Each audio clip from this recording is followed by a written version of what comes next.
the 10 to the 5. Touchdown! 6. Going to the hoop. Puts it up. Puts it in.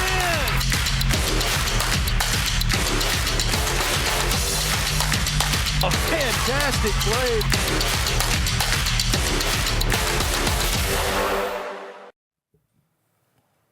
Welcome in, ladies and gentlemen, to another edition of Magnolia Fields here from the Richard Schwartz and Associates Studios. I'm Tanner Marler alongside Cody Blazak. And Cody, we're riding high into week 2. We had our game of the week last week, Oxford and Lafayette, the Crosstown Classic. And Cody, that was a little bit of a bloodbath.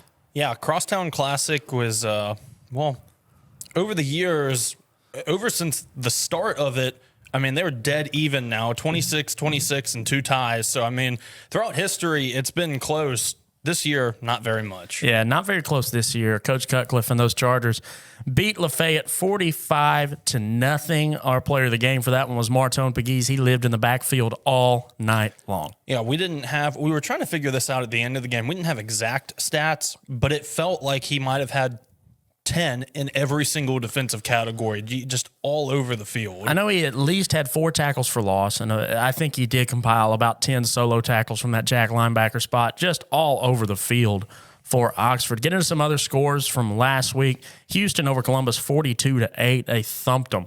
Union drops one to Choctaw Central 34-41. Philadelphia gets shut out by Forest 27-0. Neshoba Central dropping to Pearl 26-20.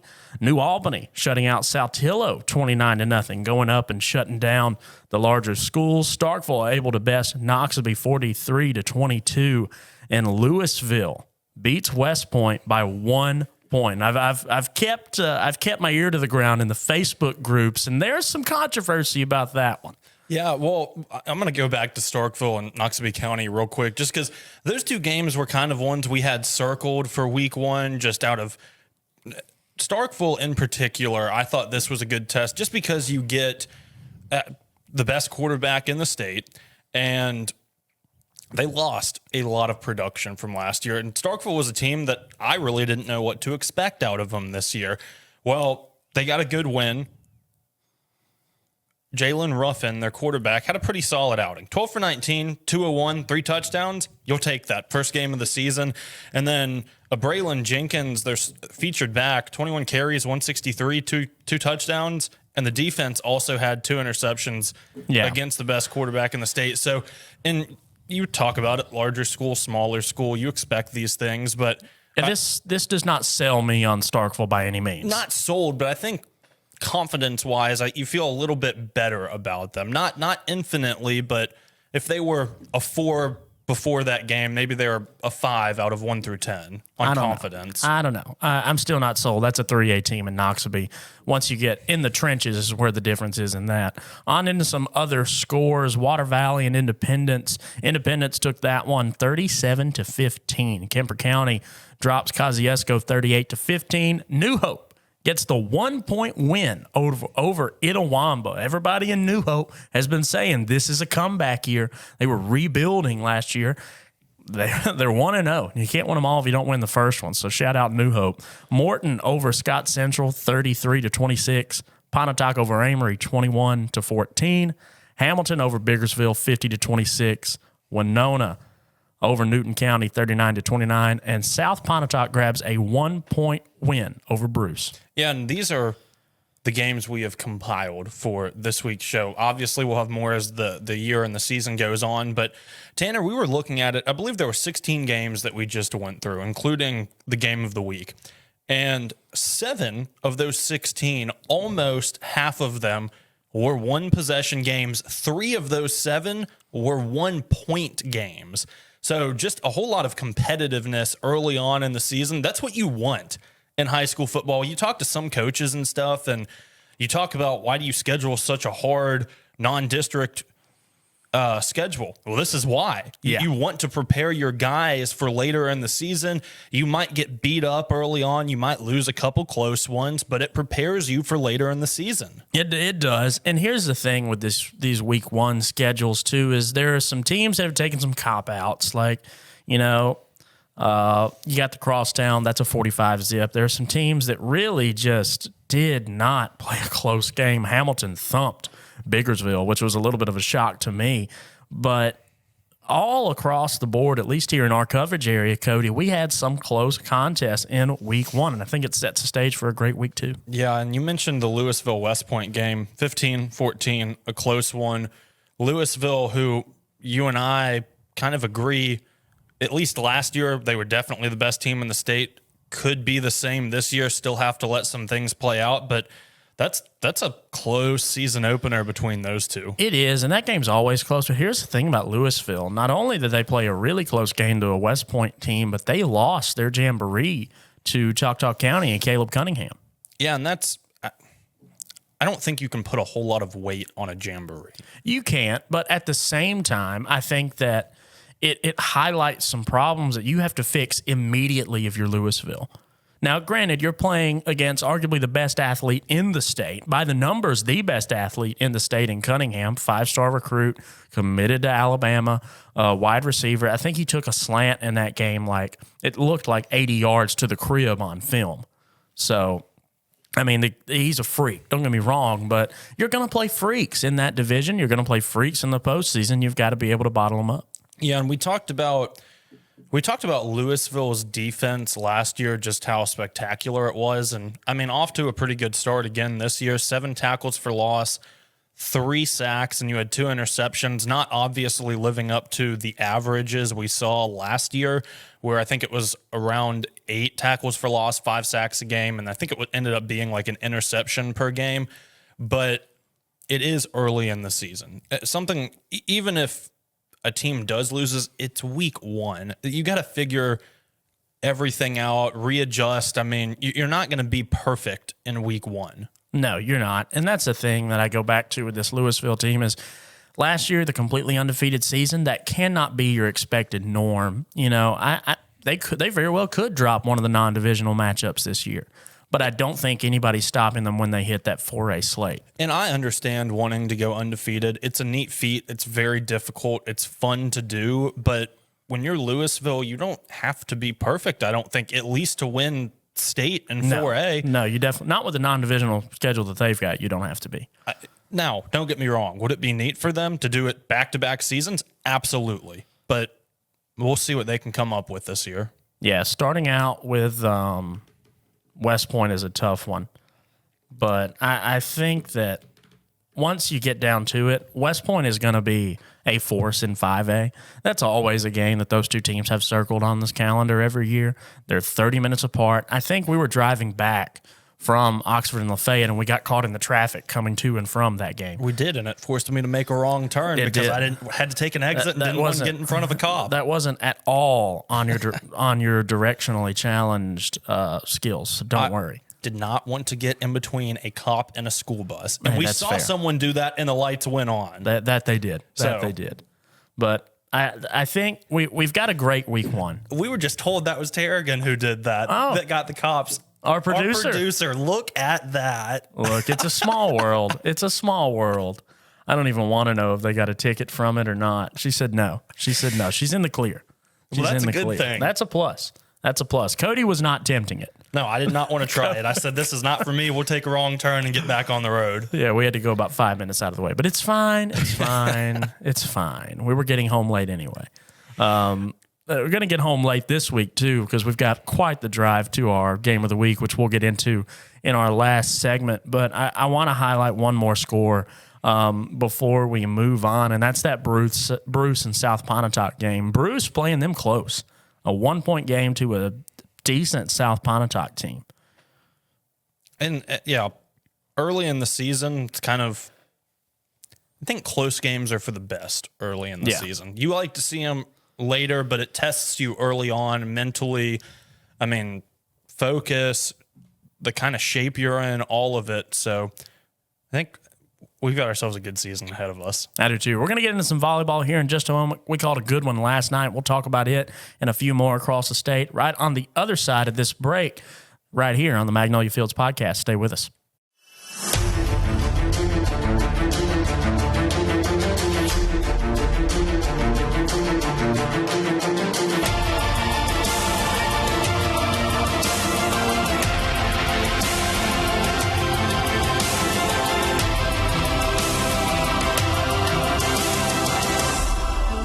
hurt in a car wreck, you know who to call. Call me. Remember, one call, that's all. Welcome to the Richard Schwartz and Associates Magnolia Fields Studios. One call, that's all. Associates Studios. I'm Tanner Marler alongside Cody Blazak. And Cody, we just finished talking about week 1 football, but we are in the depths of volleyball season. Volleyball, of course, starts earlier than football here in Mississippi. They've been going for almost a month now, and they're neck deep in the divisional slate. Yeah, and we've early in the season, similar to every sport, you see a little more blowouts, and you get into this now. You're about a month in, like you said, and things get closer. Tensions are a little higher, and we had one for the books last night. We did.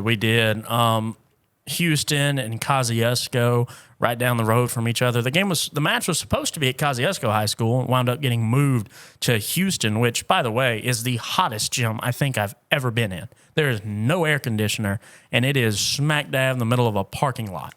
It is toasty, to say the least. It is. We made it through, though. Had a 5-setter. Houston wins the first. Kosciuszko wins the second. And then they just go back and forth until Kosciuszko ultimately wins that 5th set.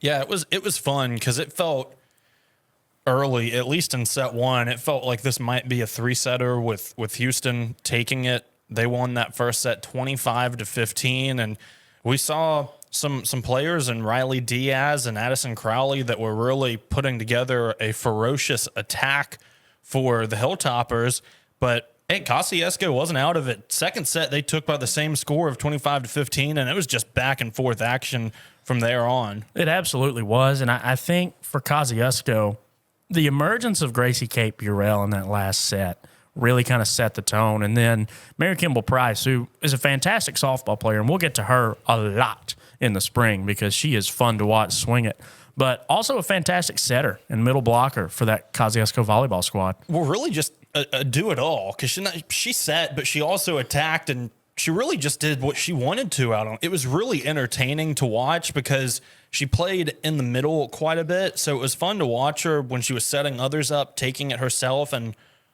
I mean, very deceptive too, which is fun to watch in volleyball when you think you're going to get one thing and the next thing you know, they're just flicking it over the net and they get a couple of points that way. It was really fun to watch her last night. It certainly was. She had a couple of those kind of surprise sets where you just kind of flick it over that found the middle of the defense and no one was there to stop it. Yeah, I think it was watching Kosciuszko throughout that match was fun just because you saw different players.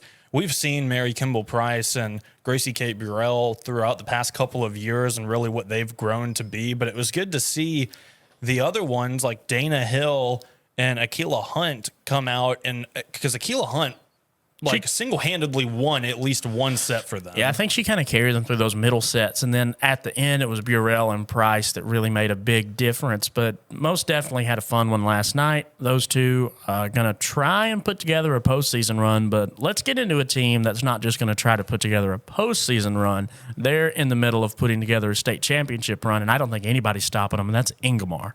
I've got their max spreads pulled up right now, 20-0 on the season.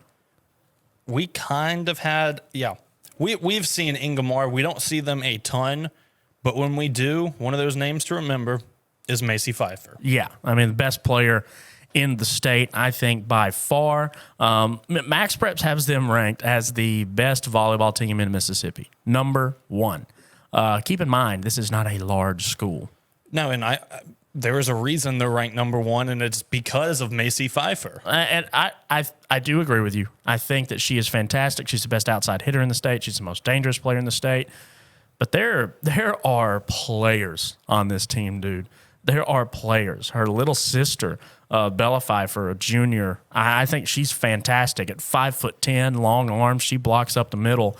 And then they have got some absolute dogs on this team, dude. Yeah, we kind of talk about Bella Pfeiffer a little more when it comes to basketball, but in volleyball too, just kind of overshadowed because of her older sister, Macy. Well, she doesn't have to worry about that for much longer. Macy obviously committed to play basketball at Middle Tennessee State.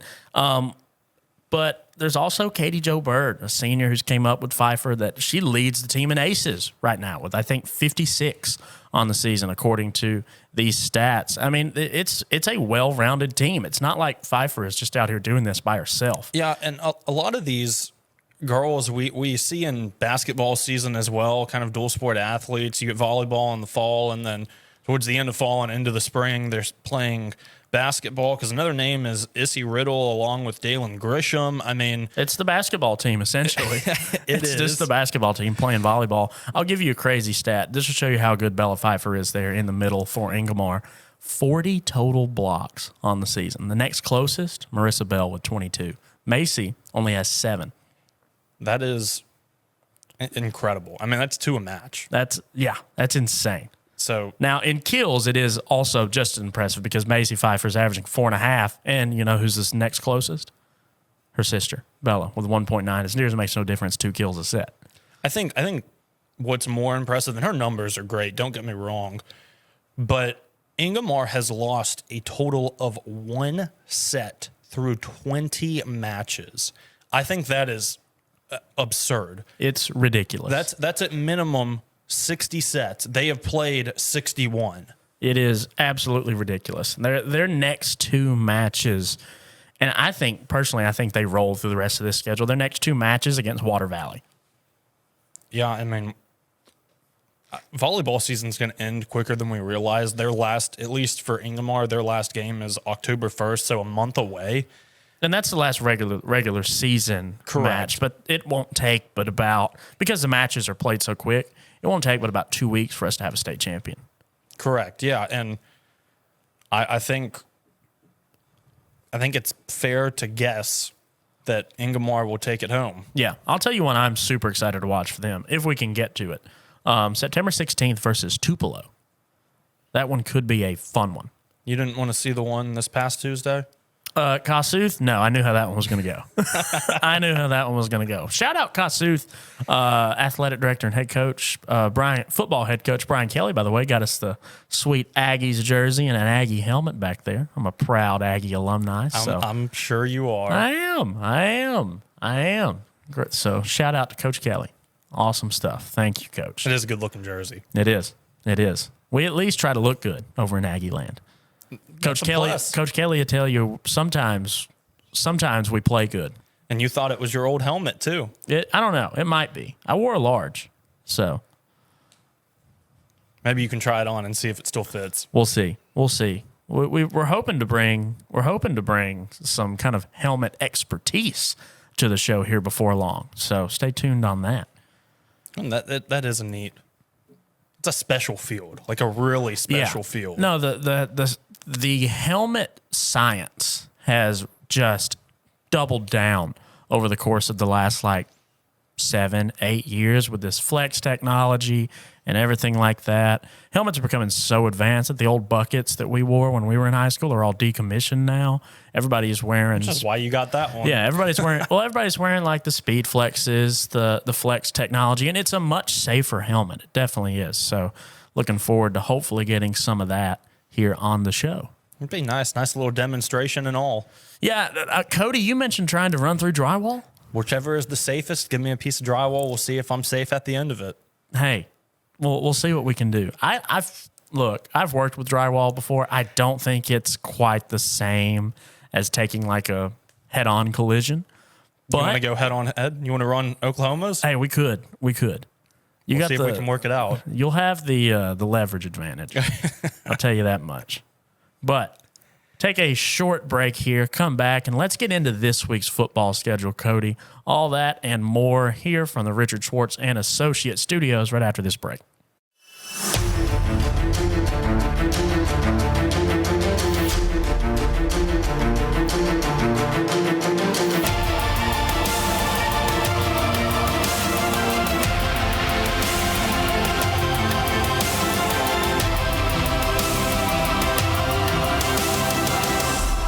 If you've been hurt in a car wreck, you know who to call. Call me. Remember, 1 call, that's all.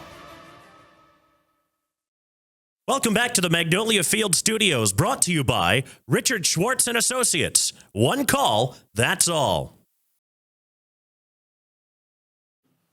Back here from the Richard Schwartz and Associates Studios. If you're just joining us, I'm Tanner Marlar alongside Cody Blazak. Getting into our Friday night game of the week, Cody. We're headed to the Skunk Bowl this week up in beautiful Booneville. There's some really interesting names for games in the state of Mississippi. So the story of the Skunk Bowl is one which is kind of self-explanatory. They were playing this game one year, and a skunk, and this went like super viral for some reason on like the Book of Faces.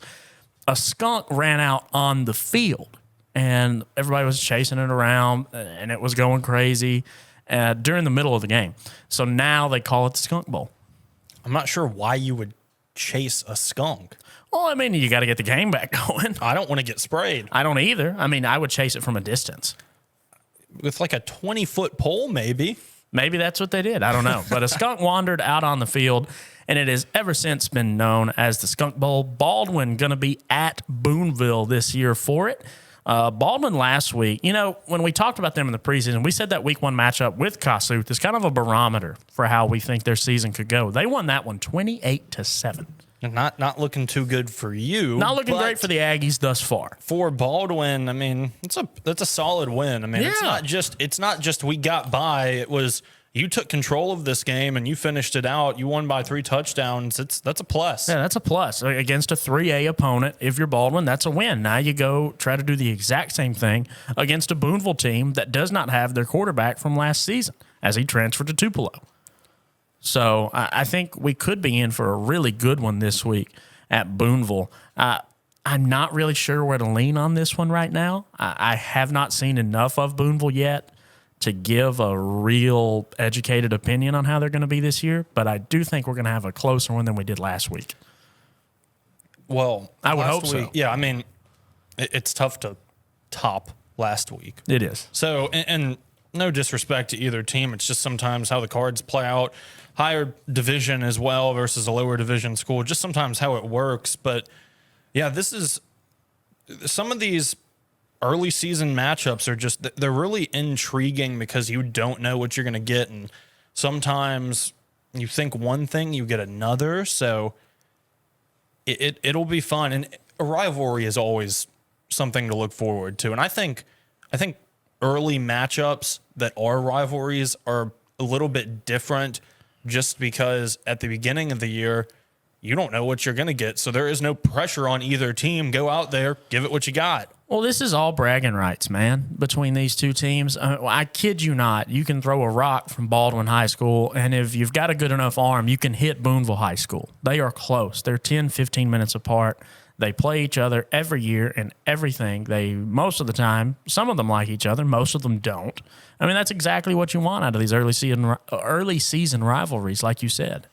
Baldwyn looked, I mean, we didn't get the opportunity to see them, but from what I've read and everything, looked solid. 2 interceptions, 2 turnovers defensively. They had almost 350 yards of offense, about 175 in the air and also about 175 on the ground. So, I mean, really, you get a mixture from that offense and you get a solid defense from what we've seen so far. Yeah, I think it's going to be a good one.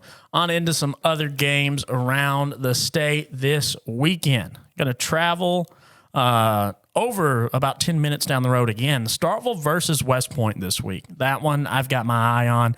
I will be able to weigh in much more confidently on Starkville after this week than watching them thump a 3A school, no matter how good a single individual player off of Noxubee is. So you're saying this is where you get your barometer comes into play for Starkville? Yeah, this is the first real test for that Starkville team, I think. I think you're going to see a team that can compete with you in the trenches because that's where these games are won and lost in West Point. And I think you're going to see if you can really buckle up, notch the chin strap in, and go stop the run because we know West Point's not going to throw the ball.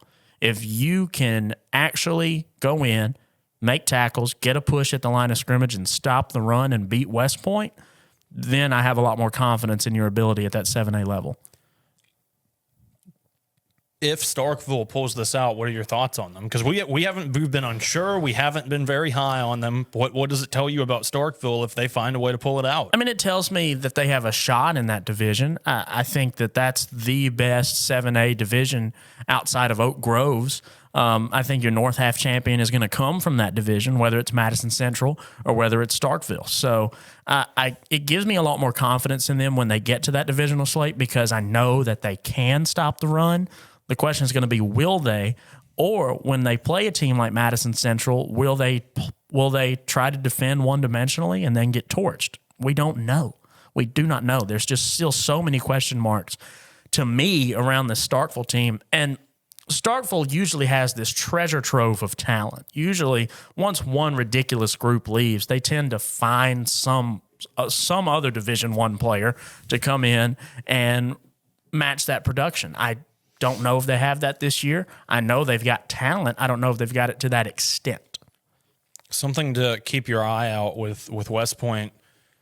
Not going to throw the ball a whole lot. They didn't throw it a whole lot against Louisville. However, they did count for 111 yards in the air with 2 passing touchdowns.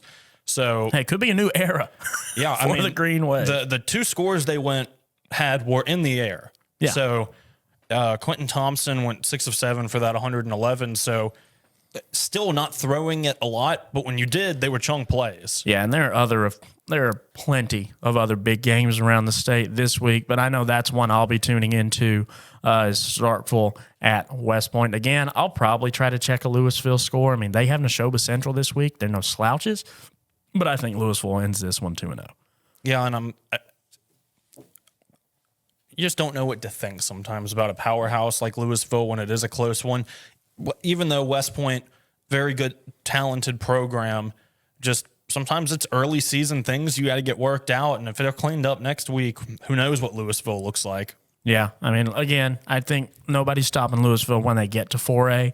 It's just a matter of getting there, and can they do the same as they did last year and get there undefeated? I don't know. Yeah, and you talk about that non-division, non-region schedule for Louisville, and well, they have Starkville on September 20th, and that's, to me, is a chance for them to either lose a game or, who knows, maybe Noxubee. I mean, just to go through their schedule real quick, like you said, Neshoba Central this week. After that, it's Columbus, Starkville, Noxubee County, Houston, Kosciuszko, Caledonia, Mendenhall, and Greenwood. So, I mean, region is manageable, and yeah, you've got some tough ones thrown in that non-region, but this is a team that's proved themselves for the past couple of years. They have done that. So we'll keep an eye on that. We'll zoom in on the Crosstown Classic from last week, see where those teams are going, and then we'll wrap it up. Lafayette's got Horn Lake this week. Both teams 0-1. Lafayette needs a win in a bad way. Yeah, and Lafayette just didn't feel to have all the pieces connecting last week. We saw the dual threat quarterback, the senior Nick Thompson just couldn't put anything together through the air, and you saw it in a major way. Yeah, and I owe an apology to him because I think in pregame I called him Nick Marshall. I think Auburn was on my mind or something. It's not a name I'm very thrilled to hear. Well, I hate that for you. Oxford's got South Panola this week. I think they pull out a win. Then they travel to Grenada the next. Oxford could be starting the season 3-0. And Oxford is a team that we were a little unsure about how that quarterback position would go, and I know that Oxford just manhandled Lafayette, but Drew Dean, first start, as a sophomore, I've got to give him credit. He looked pretty solid. He steadied the boat. That's all you got to do. You've got a fantastic running back behind you and a great defense on the other side of you. Don't rock the boat. Keep everything steady. Don't turn it over. You can win football games. This is a team that I think you could make it very far just because of your defense. When the offense is needed, they can play their part, but that defense is going to make life miserable for the opposing team's offense. Yeah, good luck trying to block Martone Pegues this year. I'm glad that I'm not playing. Yeah, me too. That's a dude that can hit. Me too, and he loves to. About 20 seconds left here, Cody, so we'll go ahead and wrap up this week's episode. As always, thanks for joining us here in the Richard Schwartz and Associate Studios. This has been the Magnolia Fields Podcast. We'll catch you guys next week.